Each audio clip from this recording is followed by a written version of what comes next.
Sibingelele. Kule video ngifisa ukukhuluma nensizwa efisa ukuthatha unkosikazi. Kodwa lo nkosikazi efisa ukumthatha uma wengane yenye indoda. Mhlawumbe nangumuntu wesifazane uyambona ufisa ukumenza unkosikazi, uyambona ukuthi kumfanele ukuthi abe unkosikazi.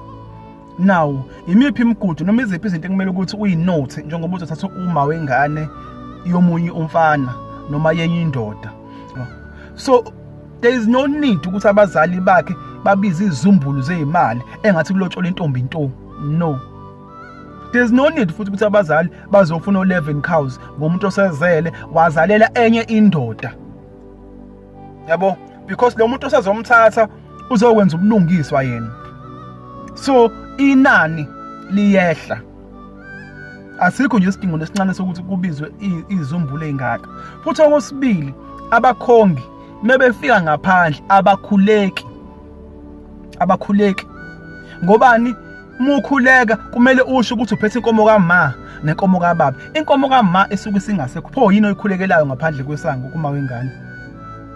Manje abakhongi abaningi bayakwenza lokho, akhuleke nje umuntu. Intombi into phela la ukukhulekwa khona ngaphandle kwesango. Bayangeniswa nje kuphela abankhongi bahlala phezulu kodaba mase bengene ngaphakathi. Futhi okunye okubalekile mase kufika ngaphakathi engxoxweni. Ukuzwa insizwa ithi ngizoyikhipha inkomo kaMa ngoba ngifuna aphoxeke. Mawukuthi akanayo ingane. Mawukuthi akanayo ingane. Noma unayo ingane, inkomo kaMa awuyikhiphi. Ngobani? Kumele ikhishwe ulo muntu owayidla inkomo kaMa, inkomo yomxhoyiso. Hayi wena. Futhi okwesibili, ukugeza umuzi. Kumele ukuthi ugeze lo muntu wokuqala owamtholisa umntwana, lo muntu osifazane nomlobolayo. Not when. Noma ngabe nawe unengane nayo umuntu osifazane loyo, kodwa umuntu okumele ukuthi ageze umuzi ulo muntu ulo muntu wesilisa owamzalisa ingane kokuqala. Uma ukuthi akawugezanga umuzi, kumele ugeze uyena usisi.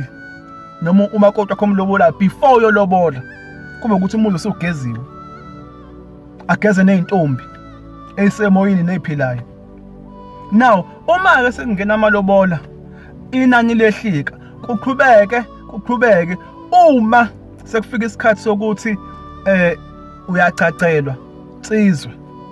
Kubalekile ukuthi kube khona imbuzi ukuthi umgeze izandla zamadoda akhe noma zendoda yakhe lebi kade imthinta, umsuse izandla.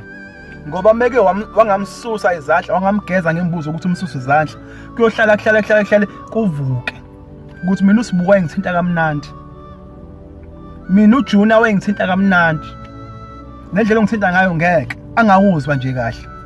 Ngobani? Kuvuka leza zandla ezazimthinta. So kubalekile ukuthi ube nembuzi yokuthi umgeze izandla lezo ukuze zobe umakoti.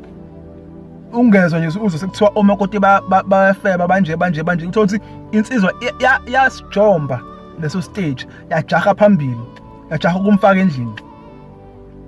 Futhi okunye, if ulobola uma wengane, ingane isala komalume noma kumawayo noma kukhulu wakhe lo wesifazane, akahambi nengane yogana nayo.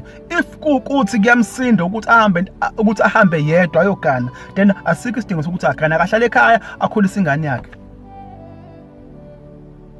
If kukuthi ingane ayizosala komalume, then kumele kube ukuthi uyise uzofika ayohlawula ingane lapha komalume, alanda ingane yakhe ahamba ayikhulisela kubuyise.